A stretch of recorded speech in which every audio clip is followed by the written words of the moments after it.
Greetings and salutations, everybody, and welcome back to another episode of Colecast, the podcast for all of us.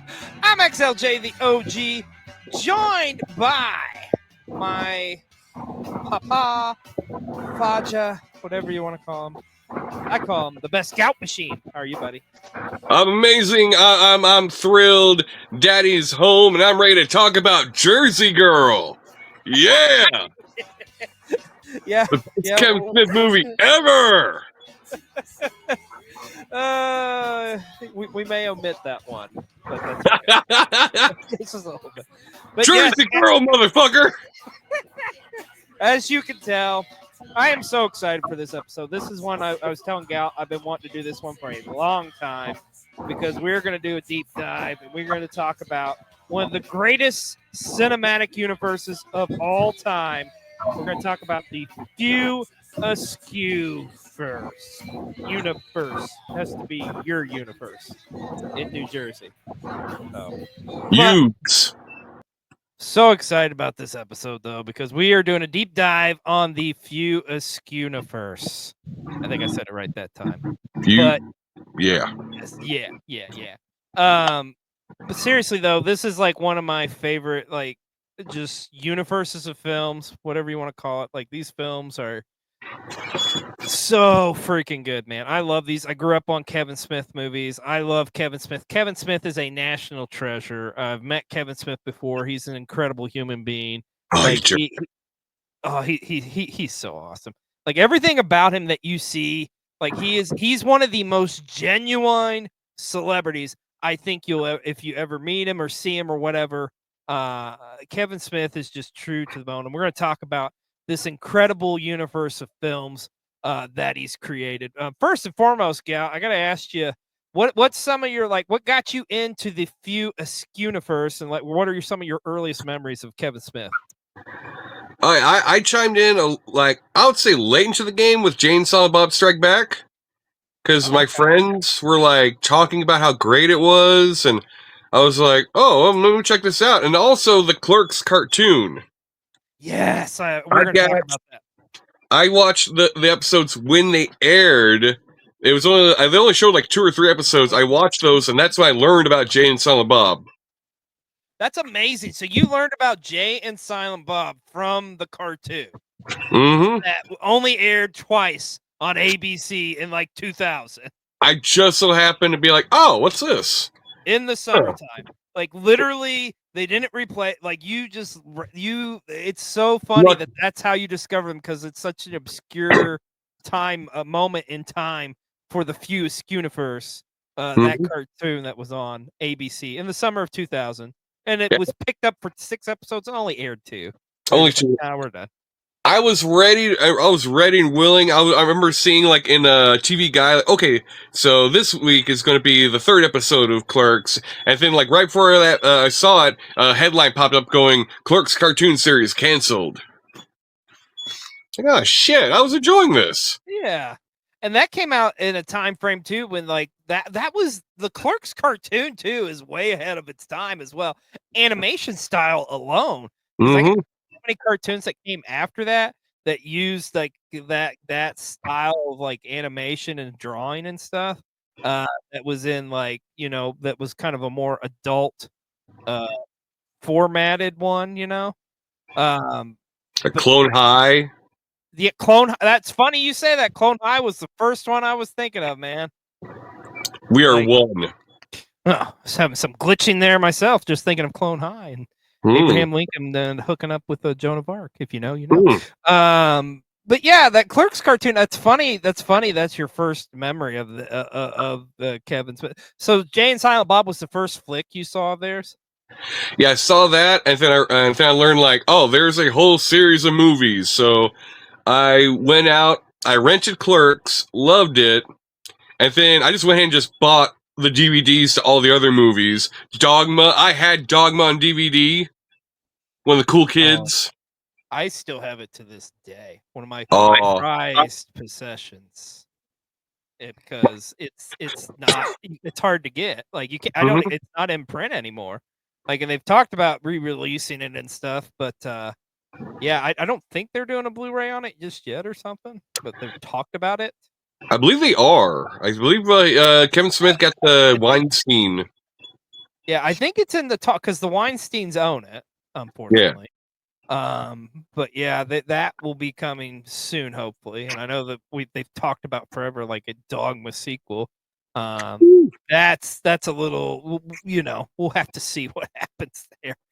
But no, for me personally, like what got me into it was I gotta say I was lucky enough to be there from the start, from the OG with Clerks. Because I kept like I worked at a video store. Now I will say this: I discovered Clerks after it had been out for probably like 4 or 5 years or something like that. Yeah, okay. But I was working at like a video store, and like I was working at a Blockbuster, not an RST video. I wasn't that guy. I was working for the man. I want to go from a good video store. Yeah, we didn't have backdoor sluts 9 or anything like that. Just some mild erotica. But anyways, yeah, so I first discovered it from just a friend's telling me like, yo, you need to check this out, because I remember seeing the cover and stuff. And like it was one of those things too at the time, it was like it was a part of pop culture, Clerks was. Like it was hip. It was like and you go back and watch it now too, it is the essential 90s flick, man. This movie has everything that's great about the 90s to it. It epitomizes the 90s, if you will. But I can just remember watching it, taking it home on VHS too, mind you. Like I could watch it on VHS, and I was just like, "Oh my god!" Like this is when like I felt so much more intelligent by watching it, right? because it was just like it wasn't anything you'd seen before. Like the dialogue was insane. Oh, the dialogue was just amazing. And it was just funny, the subject matter of what they were talking about, making it like the dialogue was so intelligent, yet it's like they're talking about fucking shit you and I would talk about every day, It was just insane. I mean, penis, vagina, labia. So yes, I totally just threw myself off by saying labia. Sorry. I'm a goddamn professional. Clerks. Talking about Clerks. Yeah. So, but keep that yeah, in. but keep it in. But for me, it was just like the whole presentation of Clerks, like with these characters, just talking about like just stuff of not only of that era, but just stuff that was of important, like what was on our mind, like the whole conversation Randall has with Dante about the stormtroopers on the Death Star and stuff, and then that contractor coming in and giving his take, and then of course the number 37 with the I was gonna say that at some point. 37? you suck 37 dicks, but just like he'd actually slept with more women, and by the way, we don't want to spoil any of these movies if you haven't seen them, because holy shit, you need to go I hope you have these. seen these movies if you're going to click on the video. I would too. If you haven't, I'm judging you. I'm judging you too. And we watched some weird pornography. Anyways, this movie, and the thing is, Gal, I don't know if you've watched it lately, but it still holds up to this day. This film, this is a timeless film. This movie it's never not going to have a relevance in pop culture. Because who hasn't sucked 37 dicks? Yes. But I mean, for God's sakes, this movie is in the Criterion collections of films. Like that's how important this fucking film is. I mean, it's a launching point for the View Askewnuverse. It's a launching point for Kevin Smith, one of the greatest filmmakers of all time, in my opinion. And just one of the greatest, like, just wordsmiths, Kevin Smith. Like, just the way he can, he puts together just this amazing dialogue that's so intelligent, and you also get in there like poo poo kitty fuck and stuff, like you get in like every day. Yeah, it's just it's so masterfully woven. Like it's just it's so fucking good. To make explaining why the guy's name is Snowball. Yes. Sound intelligent. I felt so smart watching his movies. I was such a pretentious little bastard back in the day. I thought I was so like, Yeah. I'm Yeah. intelligent. I felt like so there was like I remember for me kind of growing up there was like certain films where it was like okay this is the crowd I'm in with like these are like you could call it quote unquote water cooler films like you're talking about at school with your buddies and stuff like just and movies and shit you're quoting like Clerks is on that list for sure. Like, Mm-hmm. just remember always just like it was so hip. It was so cool. And it's crazy to think like so the whole like how this film came to be is just it just goes to show you and make you love it even more. Because I mean, this was pretty much shot on a shoestring budget. It was just Kevin Smith saying, "Fuck it, I'm gonna make a movie." And you know what? I'm gonna do it in my hometown because that I think that's one of the cool things too about this flick and the View Askewnuverse is like this literally does exist. You know, everything it takes place. You know, in Real story. Jersey. Yep. The quick stop is real. RST video was real. I mean, that was Kevin Smith's job. He worked at a convenience store and a video store, and then at night, literally, they would shut down and they would shoot the film and also making the decision to shoot it in black and white too, I think was key.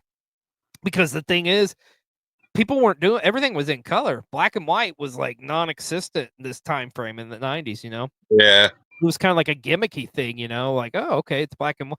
But it added to the film, I thought, the fact Mm-hmm. that they shot it in black and white, even though they did it from from practicality perspective, with considering, you know, okay, we're shooting this all at night and it was I think black and white was cheaper for them as well. So When I saw it, I had no idea it was going to be in black and white. yeah, and the thing of it is too, like, and I think you can relate to this too at that age for us to get our attention to watch something like that was kind of hard because we were so used to color. You think of Mm-hmm. black and white, that's like, oh, that's some shit on like Turner Classic Movies that my parents watch or something, you know. But no, like it just encapsulates. You just watch it, and It you pulled you love in. it. Yeah, it pulls you right in. Um, and to me, I just love that. I've always respected that guerrilla style of like filmmaking of just like saying "fuck it," we're gonna make a movie, and then this is what it's gonna be. And him involving pretty much like his friends, like, and they're his friends are a huge part of the View Askewnuverse, like that are a cast of characters, which we're gonna get into here. Just everything about this film it is. If you ask me, like a top 10 list of my favorite films, Clerks is always going to be on there. It holds that close of a near and dear spot in my heart. And then just it's crazy like the film like it just became a like a cult classic. And it's a cult classic still to this day. Mm-hmm. Just how it took off, you know, from being, you know, kind of Kevin just putting it out there for the world and then going to Cannes with it and then just people picking it up and then just gaining like it was on like so many critics lists at the time. I think it was 90, I want to say 96 when Clerks or 94, I'm sorry, it was 94 when Clerks came out. So I mean it was a huge hit. And then you know you look back on 94 too. Shit man, this is a time frame when you got flicks like Forrest Gump and Pulp Mm-hmm. Fiction and stuff. And like you Classics. Clerks is right in that conversation of top films Yeah. of 1994, you know. And the cold part to Clerks, that makes me think of like almost everyone's seen Forrest Gump, but like a batch of people have seen Clerks. And when you meet a coworker or someone in public that knows the movie, you can both quote it. Like there's like a instantly like your pals. You're in a club. On a side note, I worked at a store at a convenience store, not convenience store, sorry, a pharmacy, and we stayed open an extra 2 hours during the holidays. So during those 2 hours, I got a sign with a big marker that said, "I assure you, we're open." And like, I waited for someone to, and I got it a few times. So they would come in and be like, "Clerks, Yeah, that's amazing.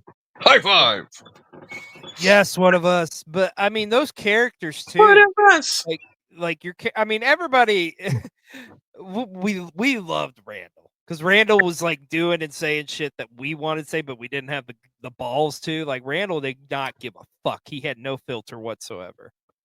And then Dante, Dante was kind of like the guy, like you love Dante, but you also, it was like that friend too. He was like kind of just like, quit, okay, dude, like you're my buddy, but like you do some douchey things, like like like the whole shit like he did with like Caitlyn and stuff, and that's the thing. Here we are, we're talking about this, like these are our friends or something, like it's just Why so would you do that? Why would the you movie. cheat on her? Why would you leave her when you get for her? Come on, she didn't make you lunch. Yeah, yeah, and it's just it's funny like how this universe goes on from that, because I don't think, obviously, when they were making this, it wasn't like they were thinking like, okay, this is going to be a universe of films, like no, it's just like a one and done. But Clerks was so successful that it was just like you had big companies like throwing money at Kevin Smith, like, okay, make a movie, and Do thus it again. we go into one of my personal favorites, Mallrats. I love Mallrats. Would you like a chocolate covered pretzel?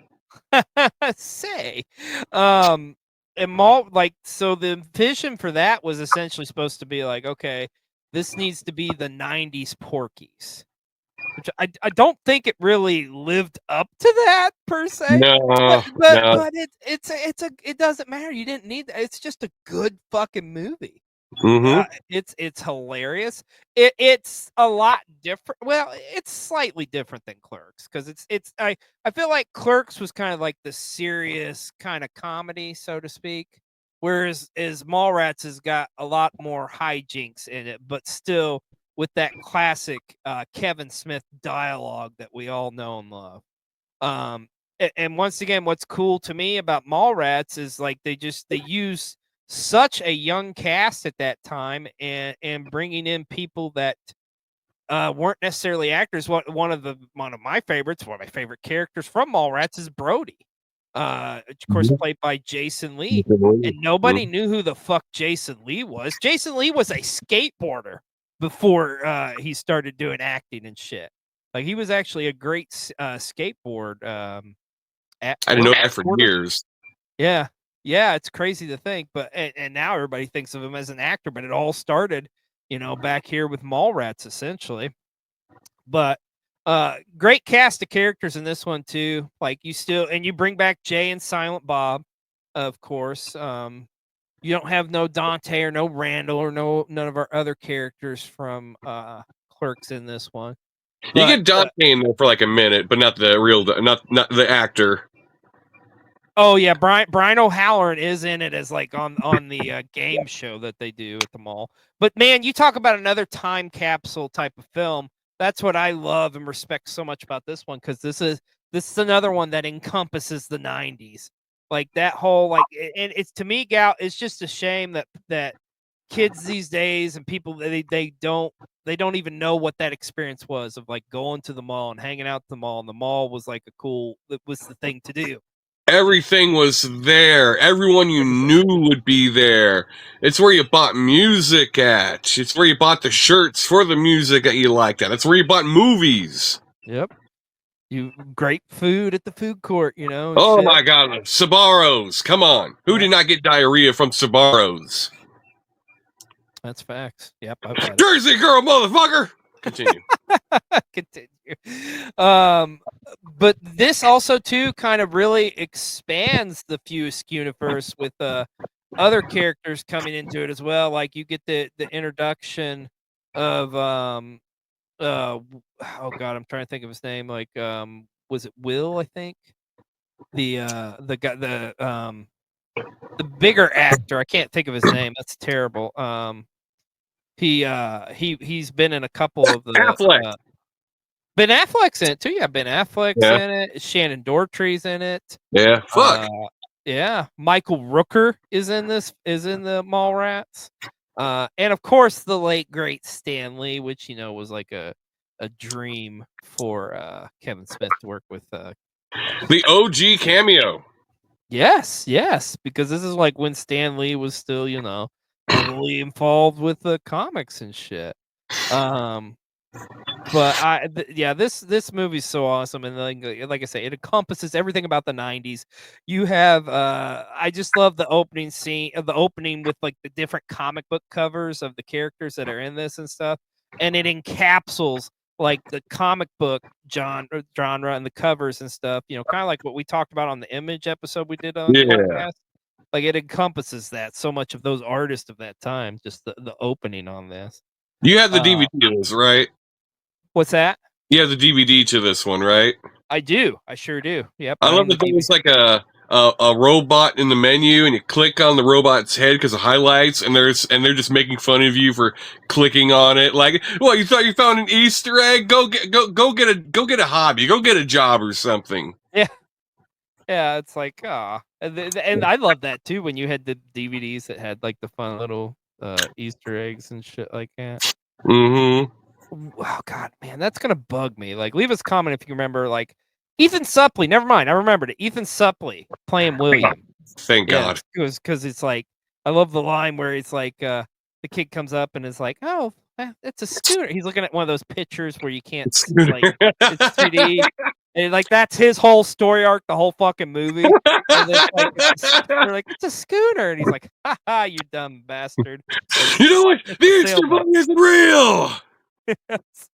Oh, and then the whole stuff with the Easter Bunny in this one and stuff. Like, it's so fucking funny. This film is so fucking funny. Like, it's just a fun time, and I remember they were like they were advertising it on USA Up All Night once.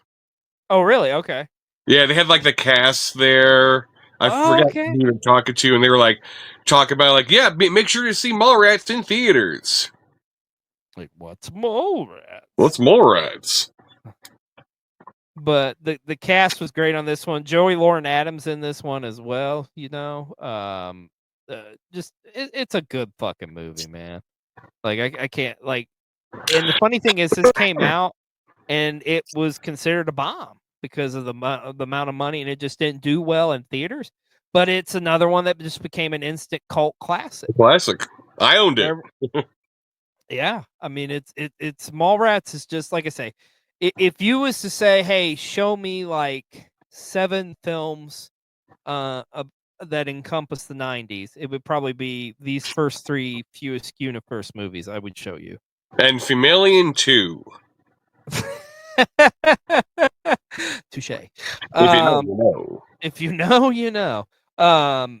Now, after the unsuccess of Mallrats, it was just kind of like for like Kevin Smith is okay, what do I do next? It's like, okay, I know, I'll make a romance, a romantic comedy where my main character falls in love with a lesbian, and thus as old as time. We get Chasing Amy. You talk about a movie ahead of its time, like, because that's another thing. That shit was not being done as like a full feature-length film. May have been like a subplot of a film or like a TV show or something, but never as like a major focal point of the film with the LGBTQ community. Which that like I say, that movie, I love Chasing Amy too. Like it's sentimental. It's probably like one of my favorite ones of his too. Like all of them are good, but it's so hard. If you ask me to pick a favorite, like I don't think I could do it, Gout. Like, yeah. Also, the girl, I always forget the actress's name, but the main young lady. Oh, Joey Lauren Adams, yeah. Yes, she's one of the few famous actors or actresses from my home state of Arkansas. Oh, she's from Arkansas. I did not. She is from Arkansas, and people will be like, "I knew her back in the day." Blah blah blah. I never met her, but yeah, one of the most famous Arkansans besides Johnny Cash and Bill Clinton and Billy Bob Thornton. And you. And me. I put you on that list. Oh yeah. Once again, we're still in Red Bank, New Jersey. We're still in Jersey with this. And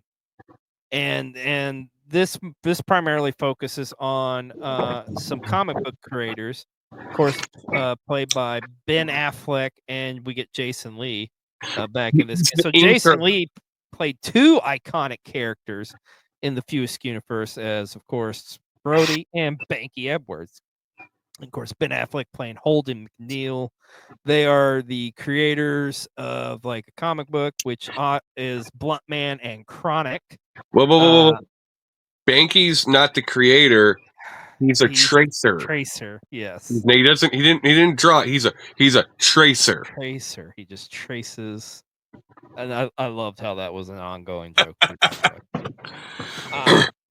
But yeah, and it's funny because like that's how Jay and Silent Bob gets tied into this film, is because it's like, okay, there's a comic book property out there based on them technically. And it's funny how that really evolves later on in this series.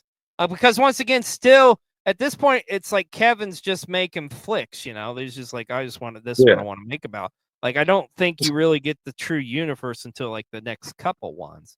But it's interesting to me how like this film, what it touches on, and at its core, it's a romantic comedy. But what's interesting too is this is also kind of like Kevin Smith's like take on his real life relationship that he had with Joey Lauren Adams, who was in the flick, So it's kind of fascinating to me, like, okay, this is about their relationship, but also she's in the fucking movie. And then how they all tie it in with like I say, with the LGBTQ community. It's fascinating to me. And this one came out in 97 too. Like I say, like it wasn't really like so much like major plot points of any type of flick. Yeah, I think that was before In and Out. Yeah, I mean it was. Remember that one? It was way. It like I said, you talk about ahead of its time. That's exactly what this flick was. So, and it's a good, in my opinion, I think it's a great movie. Like it just the dialogue, like, and also too, like with critics and stuff. So it was like people love Clerks, they shit on Mallrats, but it's like they fall back in love again with Kevin Smith in this movie. I think. I feel like with some people they don't hold Chasing Amy as high regard as the other films.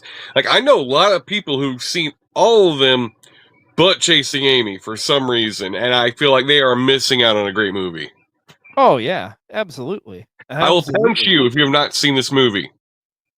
Yeah, because it deals with like a lot of taboo subjects too, because it's the whole like, okay, can I that what was the terminology for it back in the day? Like, okay, can we switch them over to our team or whatever, with the whole like, conversion. Yeah. God, that is a little uncomfortable, especially today. But then later on you find out she wasn't originally lesbian. Sorry, you ain't seen the movie. Yeah, sorry. Yep. Yeah, finger cuffs. Yeah, you beat me to it. But if they hadn't brought that up, I feel like this movie would be kind of looked at funny nowadays. But I feel like he, not speaking as a cisgendered straight man, I feel like he did a good job. Someone leave a comment to let me know if I'm wrong or not. Well, and that's the thing too. I think also with this film is it's also a lot about like Holden falling in love with her, but also kind of like growing up in the film too as well, and understanding like, okay, this is what our relationship is, and not to be like, so just the way he like went ballistic, finding out that she had a threesome or whatever, and then just the ideology of like, okay, the only way I can make this right in my head is if I'm in a threesome, which is fucking terrible. That line, like the way that is, when he came up with that, I just sat there like, it's like, what? Oh, no, you idiot! Please tell me you don't say that. That's so cringe. So cringe. And also and the fact that you're also at the same time this is going on with Holden falling in love with her. It's also with Alyssa, it's also Banky kind of coming to realization of like his sexuality too, because he kind of steps up and is like, okay, I will do it. And then it's like he secretly at the same time is kind of coming out of the closet because he is in fact homosexual. which, Or yeah, or is he? I don't know. And also too, you got to give credit where credit's due to one of my other favorite characters. That's kind of like a side character in this flick is Hooper. I love. I was like, are you gonna go with Hooper? Yeah, I'm going with Hooper. I loved Hooper. Black Rage. The whole his whole dialogue on like talking about the Darth Vader, like they're secretly telling us we want to be white, and then just like the whole Becky played so stupid. What's a Nubian? Okay, so growing up, as you, I probably may have mentioned on here, but you probably already know, I grew up in a mostly black neighborhood, so that whole thing right there had me like ducking my head, like we all want to be white. Well, isn't that true? I sat there like ducking, like my head, like I was like hiding my head. It freaked me out. Scared me. Yeah. But once again, man, it's like and this is like I say, this is Kevin kind of getting back like on the good graces, if you will, of the critics and stuff, and people falling in love with him again. Now from here though, I think you definitely go into the most ambitious movie he's probably made. Very taboo, because he's touching a subject that's a lot that's still it will always be touchy to people, and that's he tackles religion, as we are talking about dogma. It's a shit demon. Sorry. Oh my god, man. So it's interesting to me, like his take on like Catholicism, because I mean he obviously grew up a Catholic and stuff, and just like how the commercialism of the church had just become so outlandish. Like and you talk about an incredible cast too, man. Of course you got, Ensemble. oh my god, so you got Matt Damon, of course, and Ben Affleck as the. Now if you don't know the story behind Dogma, it is a very it's a fantasy comedy, I think is what it's classified as, because Dark fantasy comedy. it's out there. But if you want to Wikipedia that shit. But essentially we got Ben Affleck and Matt Damon are angels that's fallen down to earth, and they're just living amongst us because they've been cast out of the kingdom of heaven.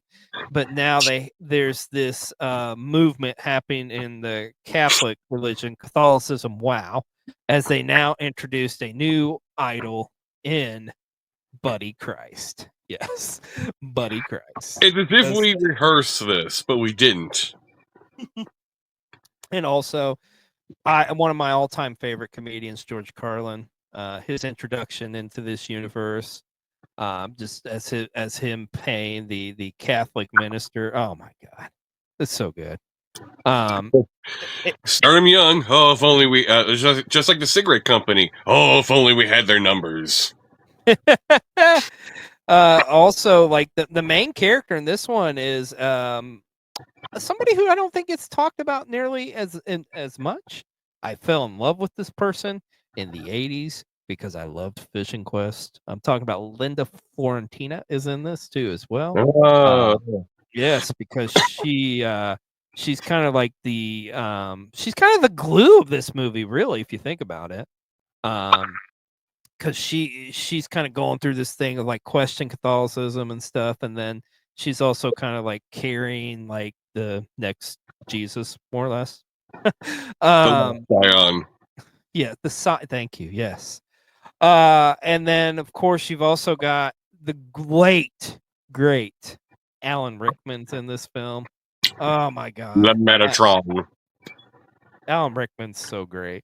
Oh, I was quoting him from this movie for years. Yeah, he's such a pivotal part of this film. And then some of the other angels that make appearances in this too. You got Chris Rock's in it. You got Selma Hayek's in it. Selma Hayek's in. Yes, sir. Yes, sir. Sweet Jesus on a cracker. That, yeah, one of the sexiest things on the entire planet. A B C. Easy. Yeah. Which I just had a realization. Like Kevin used that like twice in very hot moments in his films. Oh 'Cause man, Rosario Dawson's Clerks too. Yeah, bouncing up and yeah. down. Yeah. Yeah. Yep. My wife's not in the room right now. Okay. It's okay. But man, oh man, the controversy when this damn thing came out, dude, it was like, holy shit.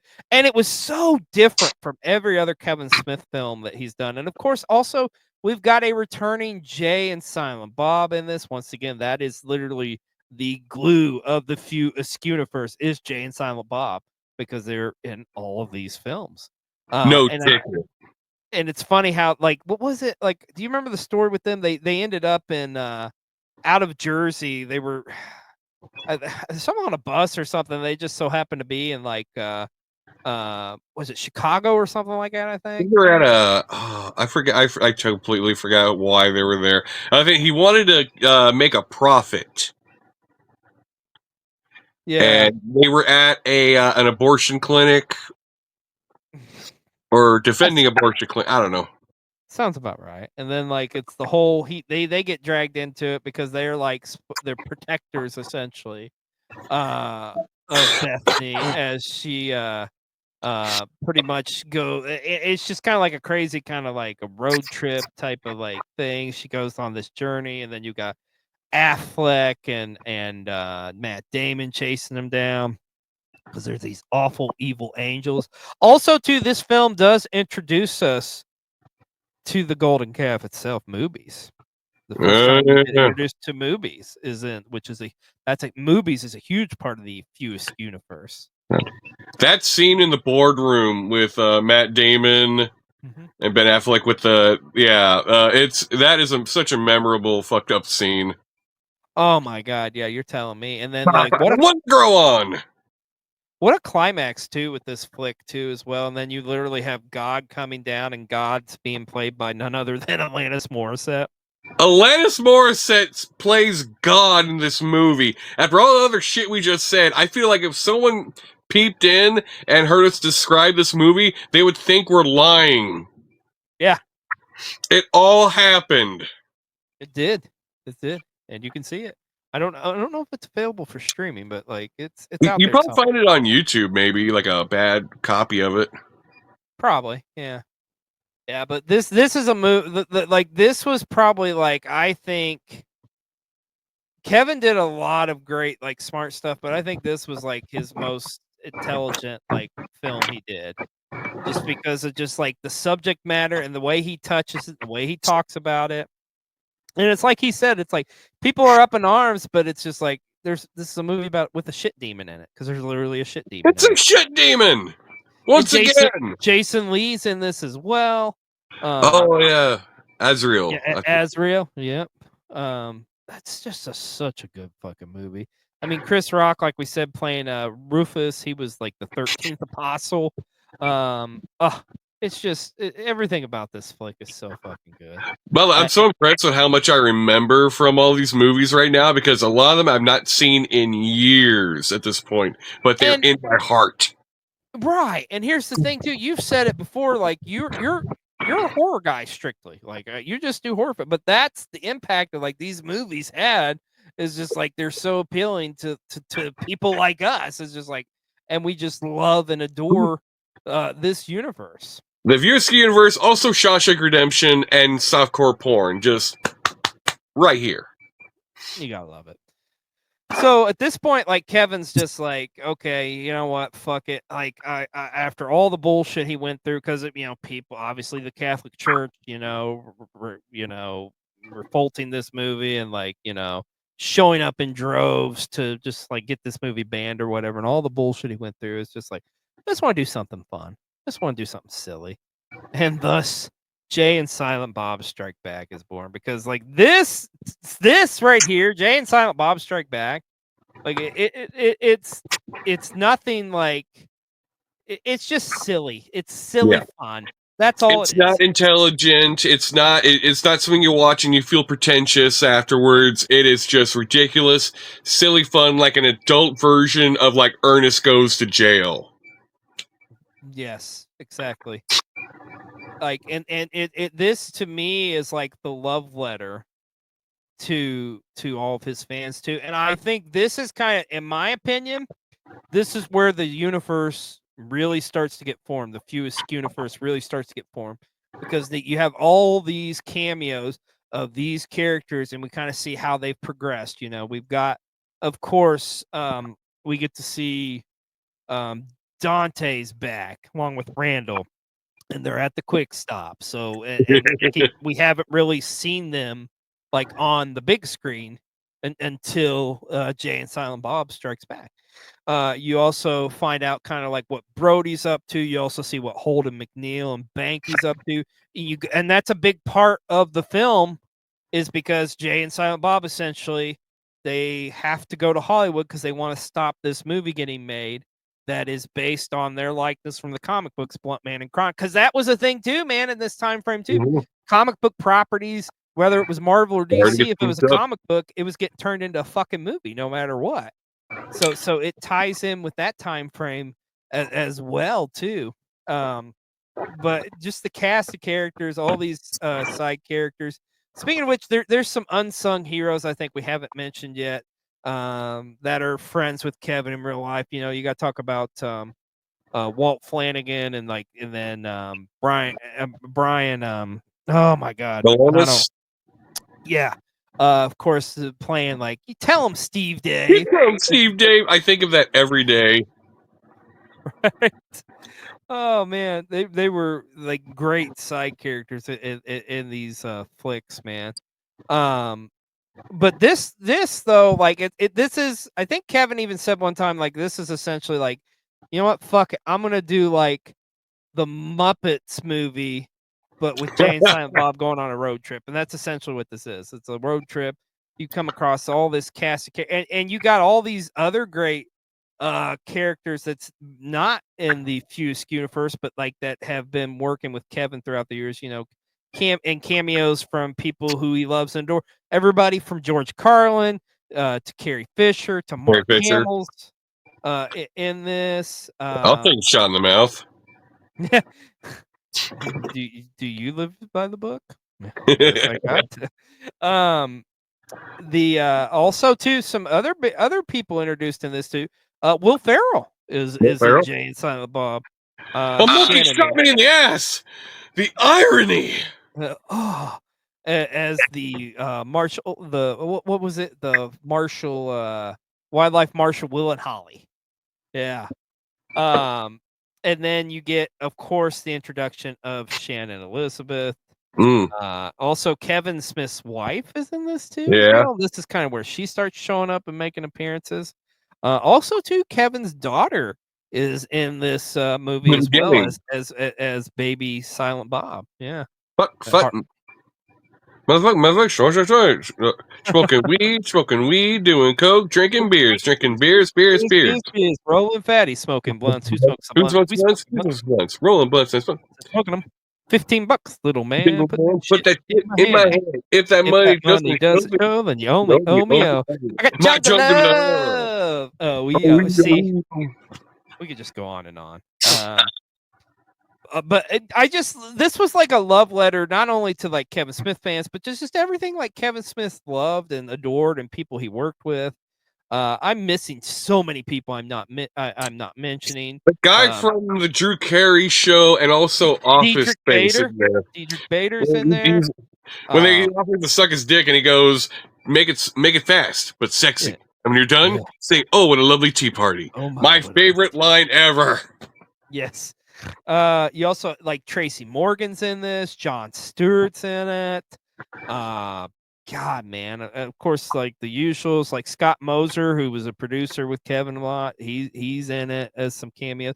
I love the Goodwill Hunting too thing they did too at Miramax too, Hunting because you season. do have Ben Affleck and Matt Damon, and they're just like, I don't know about them apples. It's hunting season. He fucking takes a shotgun. Hell, Shannon Doherty's in this. Wes Craven. Yeah, Wes Craven's in this. Gus Van Sant is in A this. monkey. A monkey. Suzanne, who was also mentioned like in Mallrats too. Keep in mind Kick. too as well. We mentioned we were singing there Morris Day, and the time is in this movie. Like this movie just has everything. Also, I want to say this too: the soundtrack is incredible. I had the soundtrack. I still have it somewhere to this day. Afro But Man. Afro Man, cause I got high, cause I got high, great stoner flick, obviously the big part of Jay and Silent Bob, of course. But yeah, this was just like I say, this was a love letter. This was a love letter. It was awesome, and I think also too at this point, like Kevin was kind of wore out on making films, so this was kind of something nice for him to do because at the end of the day, you always come back to what brought you to the dance, so to speak. Mm-hmm. Have you ever seen the DVD deleted scenes on Jay and Silent Bob? Yeah, this could have been a 4-hour movie. Yeah, that's true. It's been a long time, and I still own it, but I have not watched the DVD in a long ass time. Like if they've done an uncut version, that would have been a 4-hour movie. Yeah, because there was just so much different, like, and it was stuff they didn't necessarily have to have, but it was just like, come on, let's just have fun and do stuff with our friends. Yeah, that's what this is doing. But I want to talk about Clerks 2. Because no Jersey Girl. No, we're not doing Jersey Girl. We did kind of skip over, but we talked about the Clerks cartoon, like its impact, what it did. Let's watch it, people. It's awesome. It. I have the collection on DVD. Like I bought that. I had that one point. My first wife has all those DVDs. Bitch. I did it for you. No, Clerks 2, man. Dude, Clerks 2. Holy shit. Like and we talked about how like we're kind of in that age group, but this like Clerks 2 was like kind of a coming of age type of thing too. Because it's okay, we're updating you on Dante and Randall. And essentially the quick stop has burnt to the ground. But now they've moved on from that and they are working at a movies. Which movies was a huge part of this film. And then you have pretty much where Dante's kind of got his shit together because he's met somebody who played by Kevin's wife once again, Jennifer Schwalbuck. I think that's how you say her name. Shawarma. Shawarma. I like shawarma. And then so you have their relationship and like they're getting ready. He's getting ready to move off and go, do some great things. At least like what people looking from afar would assume is great things. With her, going to become a successful adult, moving out of Jersey, which is something he's always wanted to do. And then you have Randall, who's kind of just like pretty much going to be stuck behind there because he's Randall, because he doesn't give a fuck, Also, you get the introduction of one of the great characters in the View Askewnuverse, Elias. Love Elias. Pillow pants. Oh, pillow pants. Elias is he's something else, man. Like I could have been Elias in another timeline. You could have. I've seen it now. But and then of course you got Rosario Dawson playing Becky, the manager of movies, and like this, you find out there is a relationship there between Dante and her, and just like they're not only the friendship but just how they bonded and stuff. And really Dante not realizing like he's fallen in love with her, but he's kind of going the other direction because this is what society tells you have to do, because and I can tell you for me, dude, personally, when this movie came out too, I'm like in that age of like I was in my mid-20s and stuff, and it's just like I'm doing stuff in my life, but I'm just like kind of at that we all hit it. Right. Yeah. It's where it's like, man, I should be doing more. What I need to get out of this rut, or I need to be doing this or that. And this movie, like it addresses that shit like straight up. Like it's fucking hilarious too, because within all this too, we're talking about like just a great film, like a very one that pulls at the heartstrings. But also, yeah, there's a donkey show in this too. And that's what I love about Kevin Smith films is like they are just, they take you on this emotional roller coaster, but at the same time too, it's just like, what the fuck? There's a donkey show, you know? When they're in the prison later, and like this is one of those deep cut lines that I don't see anyone quote, but I love it when he goes, "I miss my donkey." Yeah. Oh my god. Yeah. Oh, so good, so hilarious. Um, and then you get, you also kind of get that like stuff going on with Randall and what he's dealing with and stuff. And then, of course, I'm gonna reveal a spoiler here, so if you haven't seen it, how it ends up, Becky is actually pregnant with Dante's kids. So it's just like, oh shit, now what do I do? Yeah, he tore up Rosario Dawson. Yeah, and there's that sweet moment too, and I think this is even before he finds out she's pregnant, where they're up on the roof and Rosario, or where Becky's trying to teach him how to dance and stuff, and he just has that like look in his, like he realizes like, okay, I love you, Yes, It was the titties going up and down. it probably. Rosario Dawson's majestic milk udders just. You're not wrong.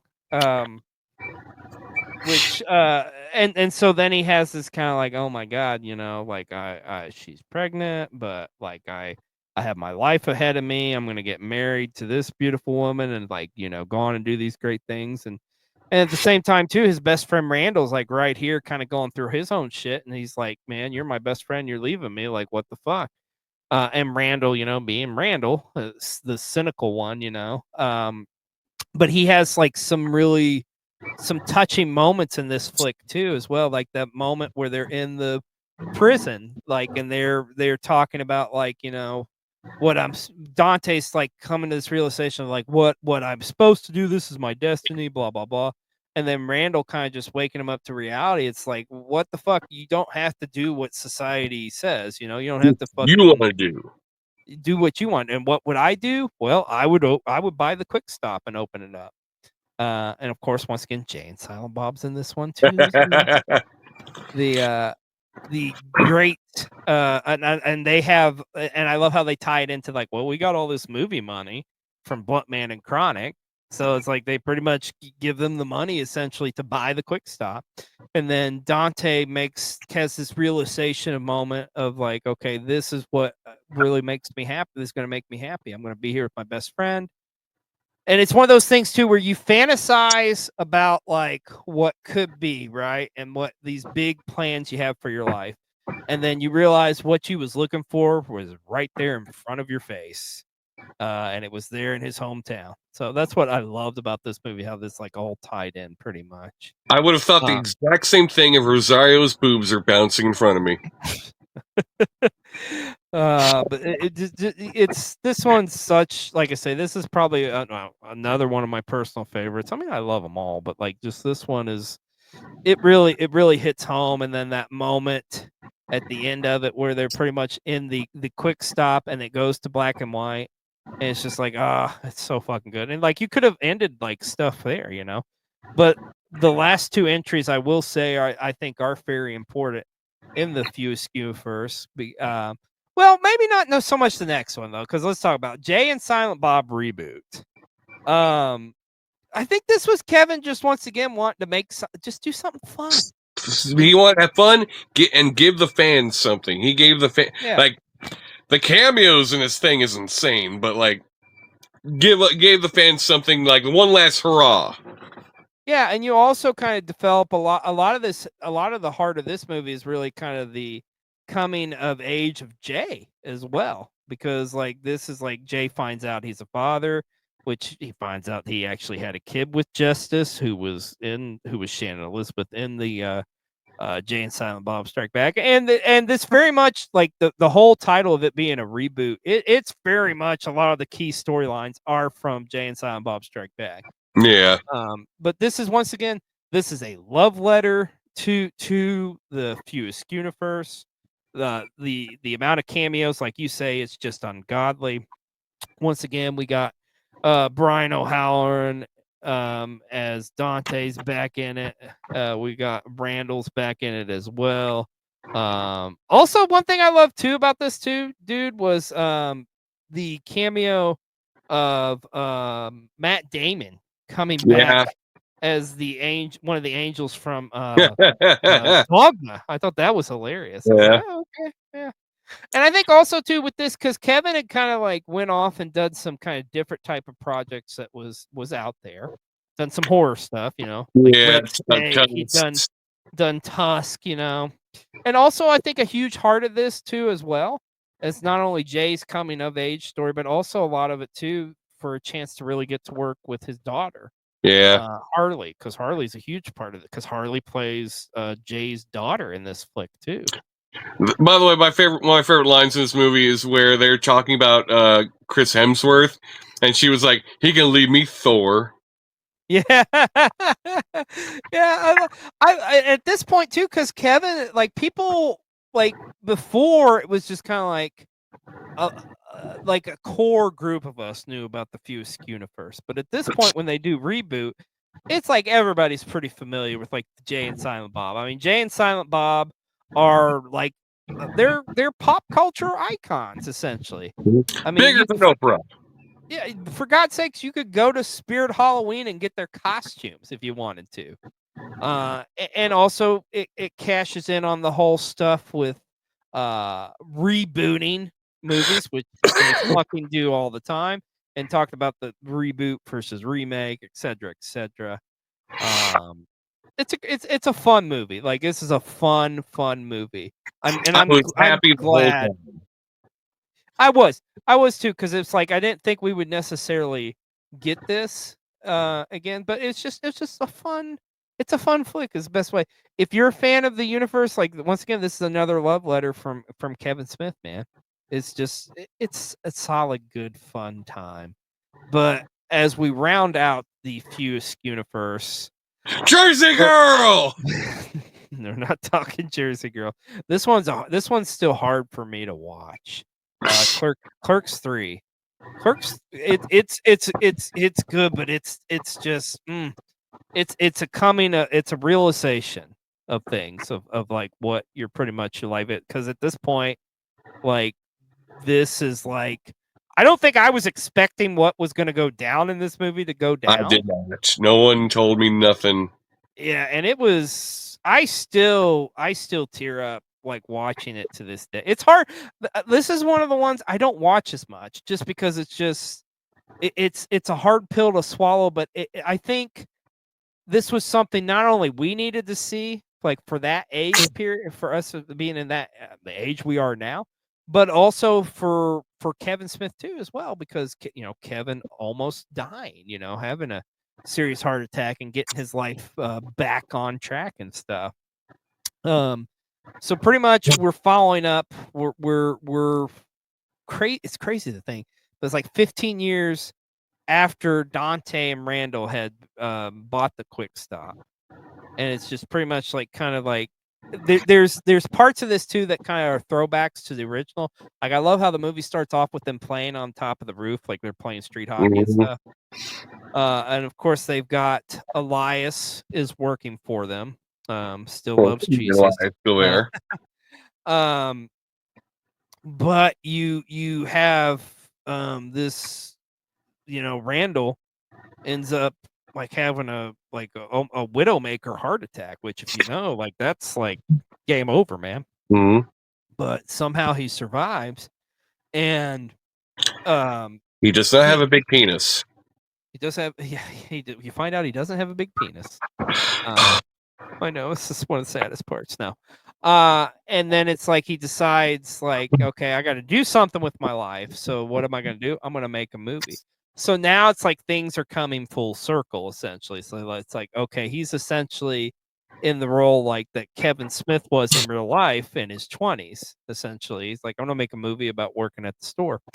But to me, the tragedy in this movie is centered around like Dante, because you come to find out like where Dante is, and like we left Clerks 2 on such a high note.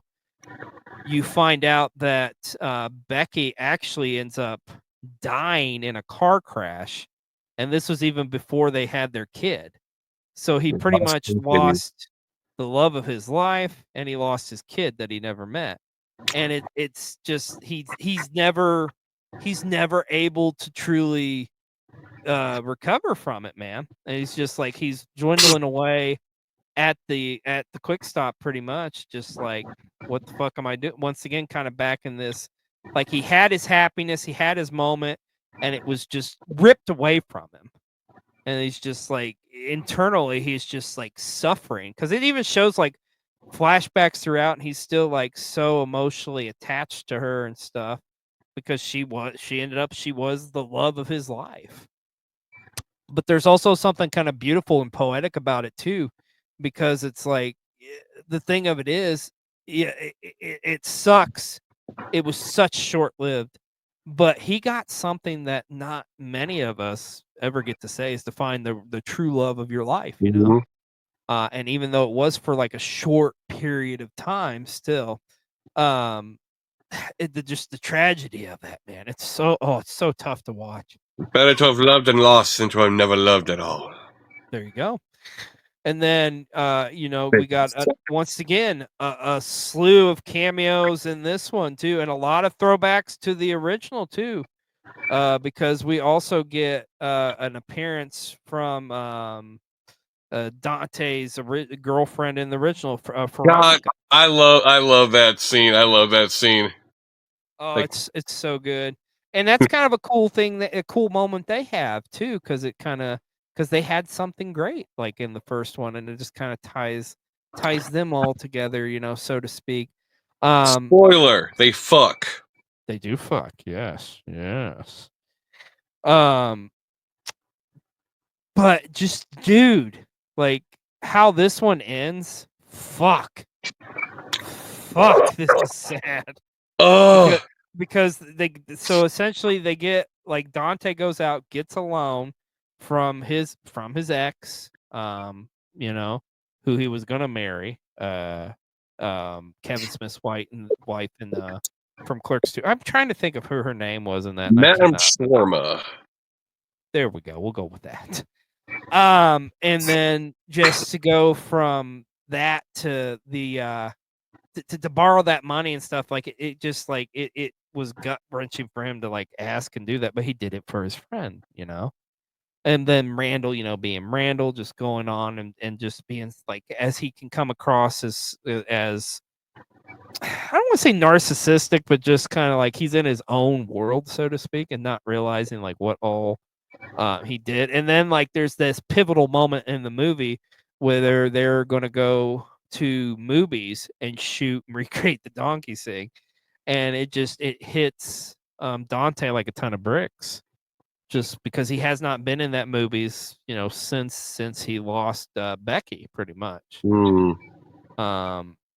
It's just, it's like I say, it's a tough watch. And then they have this moment there, like recreating a pivotal scene in the first Clerks, where they're having dialogue and talking, and then like really Dante just goes off on Randall pretty much, and it's just like some real serious issues between those characters being discussed and just like thrown in there after like 30 plus years of this relationship between them. And then you ended up, unfortunately, you have Dante has a heart attack and goes into the hospital.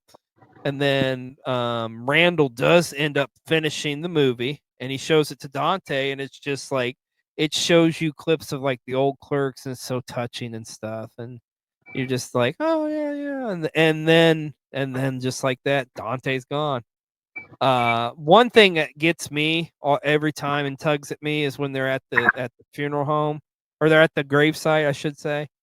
And Randall quotes the line. He's like, "You're not supposed to be here today." And it's just like, oh my god. Kevin Smith had that in his back pocket waiting to use that. Right, right.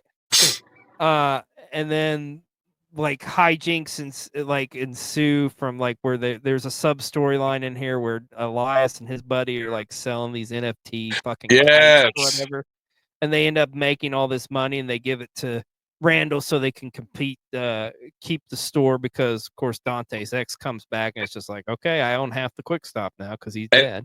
Every time you see Elias, like each time he gets more gothy and more like ridiculous.